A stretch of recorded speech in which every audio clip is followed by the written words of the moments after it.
రెండు హైడ్రాకు సంబంధించినటువంటి అంశంలో కూడా ప్రజల్లో వ్యతిరేకత వస్తుందా, హైదరాబాద్లో చుట్టుపక్కల ఉన్నటువంటి ప్రజల్లో వ్యతిరేకత వస్తుందా అనేటువంటి అంశము మనం మొదటి నుంచి చెప్పుకుంటున్నాం.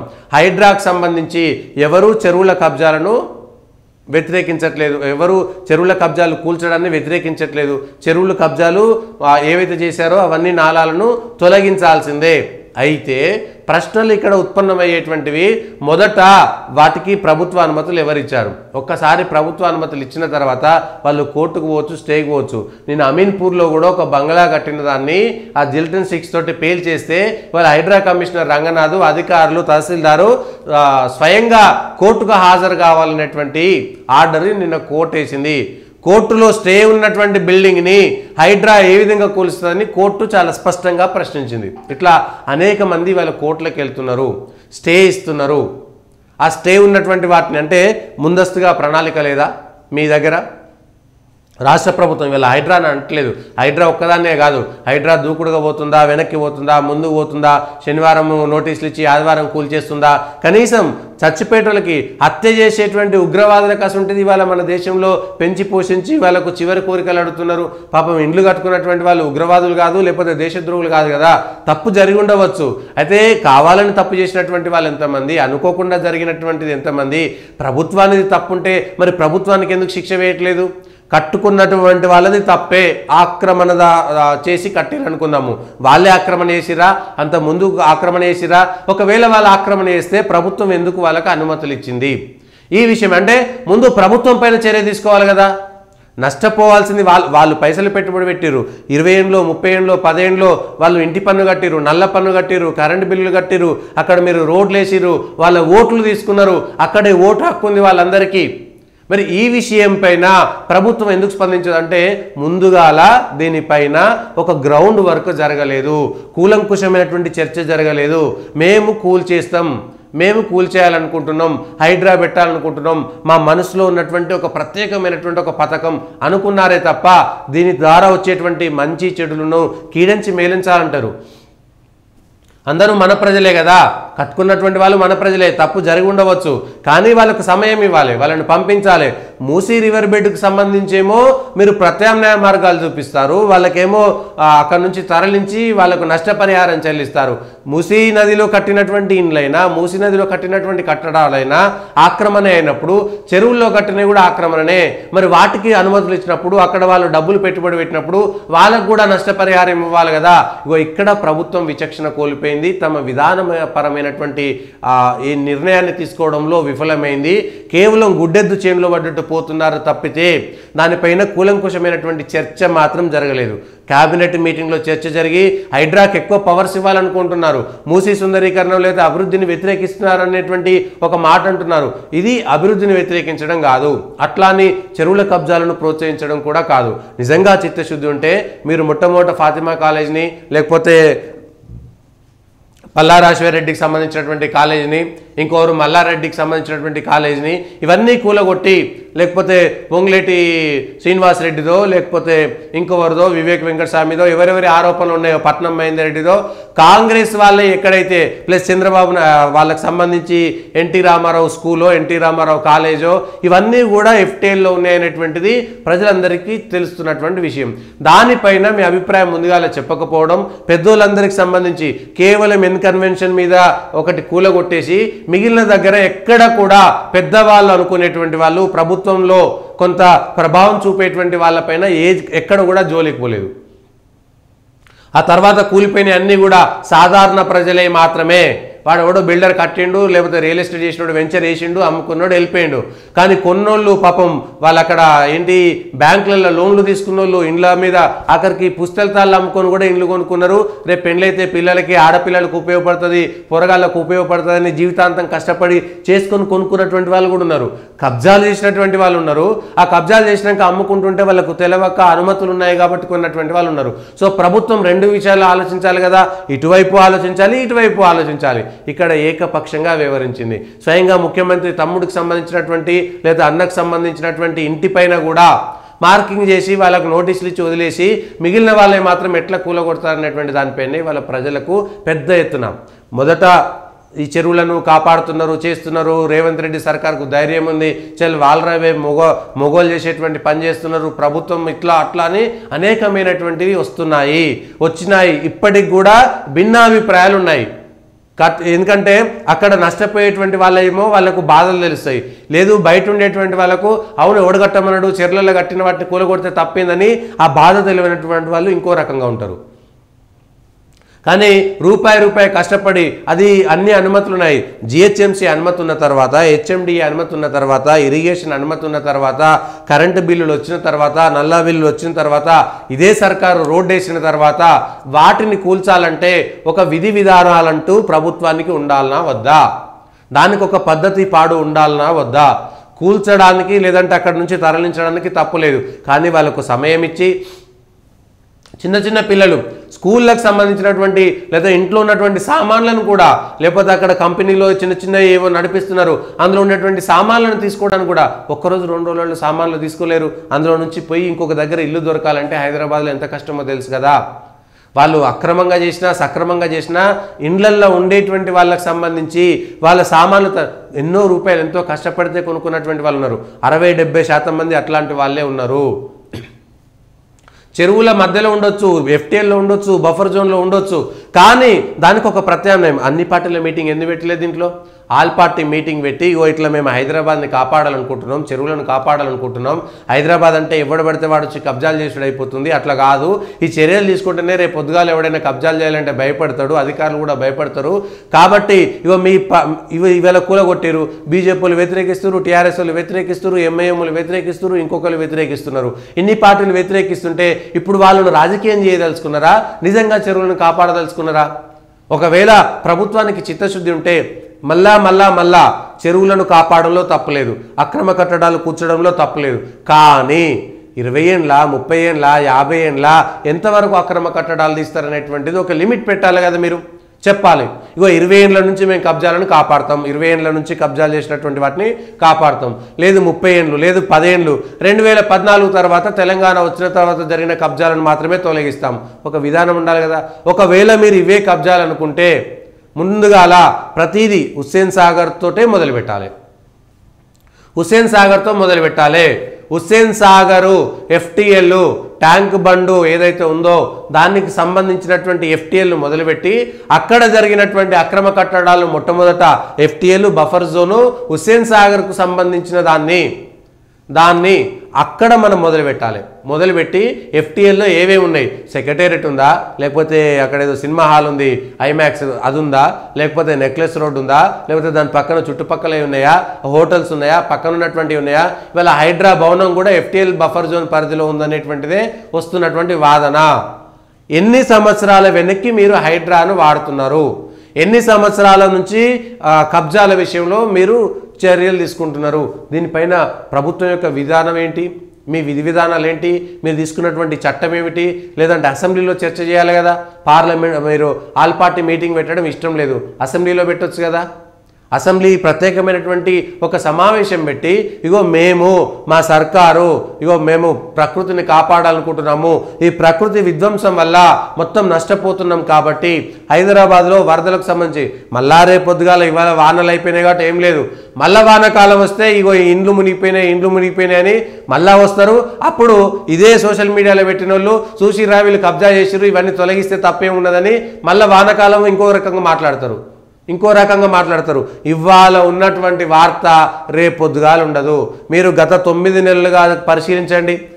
గత 9 నెలలుగా కాంగ్రెస్ సర్కార్ వచ్చిన తర్వాత ప్రతిరోజు వార్తలు పరిశీలించండి. కాళేశ్వరం అవినీతి మళ్ళీ ఇవాళ వస్తుందా, ఏది టెలిఫోన్ ట్యాపింగ్ మళ్ళీ వస్తుందా, మళ్ళీ ఏదో మిషన్ భగీరథ లేకపోతే డ్రగ్స్కు సంబంధించింది, ఇట్లా అనేకమైనటువంటి విషయాలు రోజు ధారావాహికల్లాగా వచ్చినాయి కదా. మళ్ళా బెంగాల్ ఇంకేదో ఒక ఘటన వస్తే దేశవ్యాప్తంగా బెంగాల్లో అమ్మాయికి సంబంధించింది వార్త వారం రోజుల పాటు అదే వచ్చింది, బెంగాల్లో ఏమవుతుందని. మళ్ళీ వాళ్ళ వార్త ఉందా, బెంగాల్ అమ్మాయికి సంబంధించినటువంటి వార్త పక్కకు పోయింది. సో ప్రతిదీ అంతే. ఎక్కడైనా సరే కేంద్రంలో అయినా రాష్ట్రంలో అయినా ఆ సందర్భానికి మాత్రమే ఈ వార్తలు వస్తున్నాయి. అంటే ప్రజలు కూడా అప్పటికప్పుడు ఉన్నటువంటి భావోద్వేగాలకు సంబంధించినటువంటి అంశాలపైన మాత్రమే స్పందిస్తున్నారు. గత ఏడాదో 2 ఏళ్ళు 3 ఏళ్ళు 5 ఏళ్ళు 10 ఏళ్ళకో పోయినాయి మేజర్ ఇష్యూస్ తప్ప మిగిలినవి పట్టించుకోవట్లేదు. ఎందుకు ఎన్నికల సందర్భంలో కూడా తాత్కాలికమైనటువంటి భావోద్వేగాలు ఉన్నప్పుడు మాత్రమే ప్రభావం చూపుతున్నాయనేటువంటి అంశం. దీర్ఘకాలికంగా ఉన్నటువంటి అనేక సమస్యలు కానీ మంచి పనులు కానీ చెడు పనులు కానీ ఎన్నికలపైన ప్రభావం చూపడం లేదు. ఇది కూడా అంతే. రేపు పొద్దుగాల హైడ్రాకు సంబంధించినటువంటి మించినటువంటి 2 వార్తలు వచ్చినాయి అనుకోండి, అయిపోతుంది. ఈ న్యూస్ అంతా కూడా అటువైపు పక్కకు పోతుంది. తిరుమల తిరుపతి దేవస్థానం కల్తీ లడ్డు మస్తు పెద్ద ఎత్తున వార్తలు వచ్చినాయి, అయిపోయినాయి. తర్వాత ఏమైంది? అయిపోయింది. మెల్లమెల్లగా తగ్గుతుంటుంది. అంటే ఒక వార్తకు సంబంధించినటువంటి అంశము ఒక వారం 10 రోజుల్లో దానికి సంబంధించినటువంటి ప్రభావం ఉంటుంది, ఆ తర్వాత పక్కకు పోతుంది. కానీ దీర్ఘకాలికమైనటువంటి అనేకమైనటువంటి పెండింగ్లకు సంబంధించినటువంటి సమస్యలపైన ప్రజల్లో ఆ తాత్కాలిక భావోద్వేగం ముగిసిన వెంటనే పక్కకు పోతున్నాయి. ప్రజలు కూడా ఆలోచించాలి. ఎందుకంటే మొత్తం ఎప్పటికప్పుడు ప్రతిరోజు ఇవి జీవితకాలం పాటు మన పైన ప్రభావం చూపుతాయనేటువంటి సమస్యలని మనం పట్టించుకోవట్లేదు. అందులో ముఖ్యంగా భారతదేశ ప్రజలు ఈ సమస్యలు ఇప్పుడు కాదు భవిష్యత్తులో మనకు ఆందోళన కలిగిస్తాయనేటువంటి విషయం పైన ప్రజలు ఎక్కడా పట్టించుకోవడం లేదు. ఎస్, ఈ విషయంలో నేను ప్రజల్ని అంటున్నా, ప్రజలు ఎక్కడా పట్టించుకోవడం లేదు. ఈ క్షణానికి నాకు ఉచిత పథకాలు ప్రకటిస్తే మేము ఇచ్చేస్తాం, ఓట్లు వేస్తాం, అంతే. ఇంకొకటి లేదు. మిగిలిన విషయాలు పక్కకు పోతాయి. ఆ క్షణానికి జరిగేటువంటి మాత్రమే మనం గుర్తుంచుకుంటాం. హైడ్రాకు సంబంధించి కూడా స్టే ఉండగా ఎలా కూలుస్తారు? కోర్టు ఉత్తర్వులున్నా పట్టించుకోరా? హైడ్రా కమిషనర్ రంగనాథ్ అమీన్పూర్ తహసీల్దారు హాజరై వివరణ ఇవ్వాలి. ఎందుకు ఈ బాధ ఎందుకు వచ్చింది? ఈ బాధ ఎందుకు వచ్చింది అనేటువంటి విషయం పైన క్లారిటీ హైడ్రాకు పార్టీకి మన వీళ్ళకే ఉండాలి కదా, గవర్నమెంట్కి. స్టే ఉండగా ఎలా కూలుస్తారు? అక్రమ నిర్మాణాలతో ఆగమేఘాల మీద భవనాలను కూల్చివేస్తున్న హైడ్రా తీరును హైకోర్టు తప్పుపట్టింది. ఏ అధికారంలో కూల్చివేస్తున్నారో హైడ్రా కమిషనర్ను ఆదేశించింది. హైకోర్టు మధ్యంతర ఉత్తర్వులు ఇచ్చినప్పటికీ భవనాన్ని ఎలా కూల్చేస్తారని నిలదీసింది. ఏ అధికారం ఏ చట్ట ప్రకారం ఇళ్ల కూల్చివేతలు చేపడుతున్నారో చెప్పాలంటూ హైడ్రాకు ఆదేశాలు జారీ చేసింది.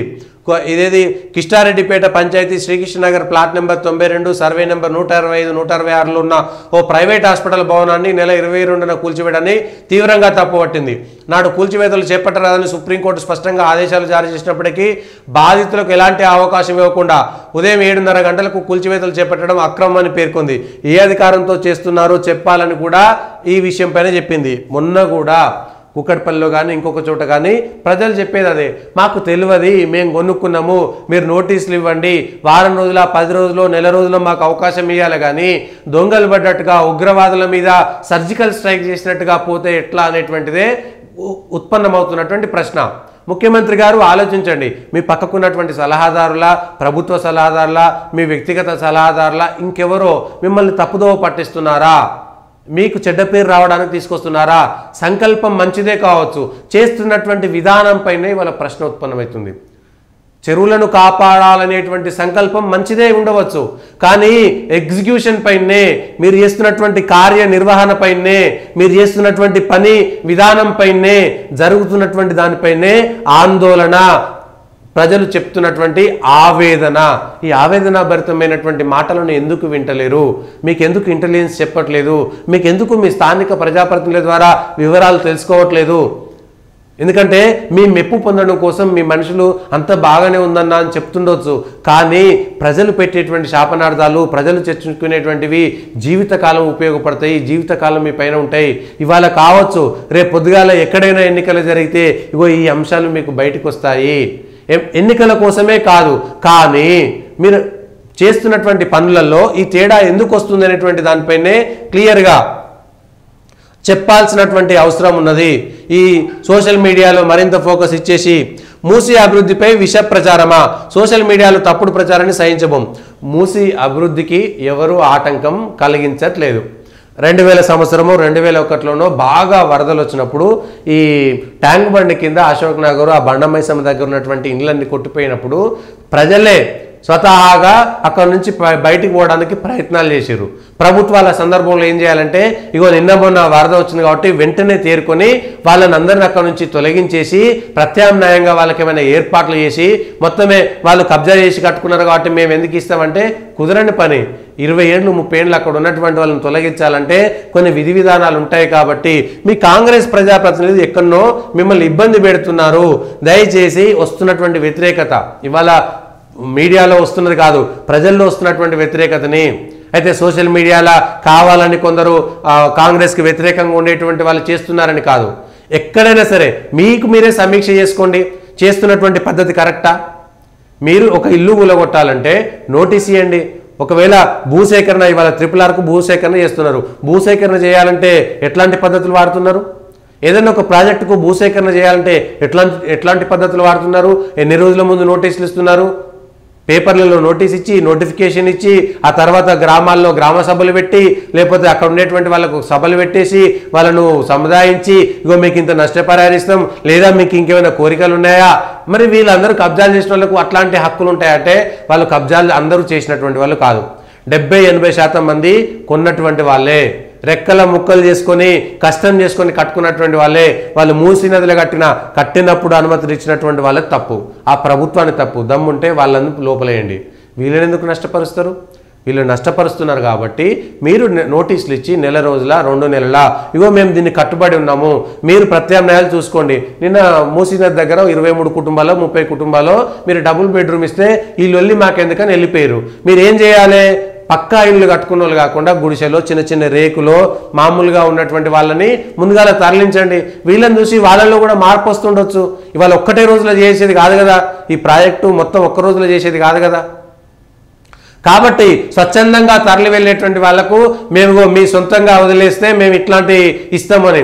ఎందుకంటే డబుల్ బెడ్రూమ్లో పోవాలంటే ఏదో గుడిసెలు ఉండేటువంటి వాళ్ళు చిన్న చిన్న రేకులో అది వేసుకున్నటువంటి వాళ్ళు వెళ్ళిపోతారు.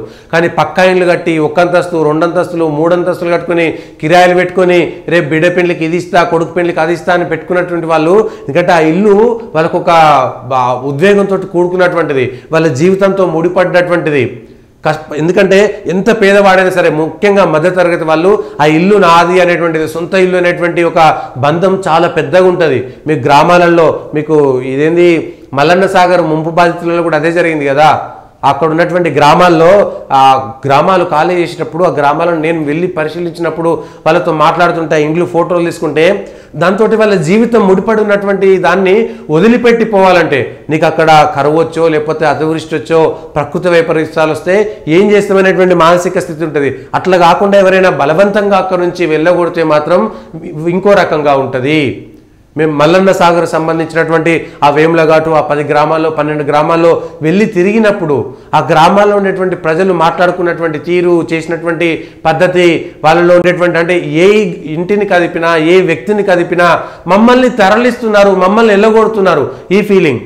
సొంతంగా వెళ్ళిపోతే ఒక రకంగా ఉంటుంది, కరువులు కాటకాలు ప్రకృతి వైపరీత్యాల వల్ల వెళ్ళిపోతే ఇంకో రకంగా ఫీల్ ఉంటుంది. వాళ్ళ గ్రామాల నుంచి పని లేక ఉపాధి లేక హైదరాబాద్కి వచ్చేటోడు ఆ భావోద్వేగం డిఫరెంట్గా ఉంటుంది. వాడికి ఊరంటే ప్రేమ ఉన్నా ఇల్లంటే ప్రేమ ఉన్నా ఏం చేసినా కూడా బతకలేం కదా అనే ఫీలింగ్ వస్తుంది. కానీ ఇక్కడ తరలించే దగ్గర ఆ ఫీలింగ్ రాదు.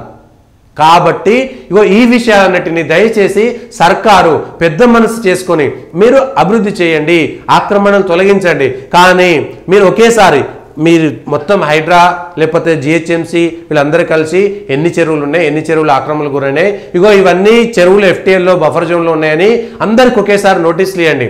మీరు ప్రత్యామ్నాయంగా మీరేం ఏర్పాటు చేస్తారు, ప్రభుత్వం నుంచి ఏం చేయాలనేటువంటి ఒక మాట చెప్పండి. అప్పుడు కానీ దీనికి ఒక సమస్యకు పరిష్కారం దొరకదు. ఒక అఖిలపక్ష సమావేశం పెట్టండి, అన్ని పార్టీల అభిప్రాయం తీసుకోండి. ఇది రాజకీయం అయిపోతుంది. సహజంగా కాంగ్రెస్ ప్రభుత్వం ఉంది కాబట్టి ప్రతిపక్షంలో ఉన్నటువంటి వాళ్ళు ఆ బాధితుల దగ్గర పోయి ధర్నాలు చేస్తారు. మీరేం చేయాలి?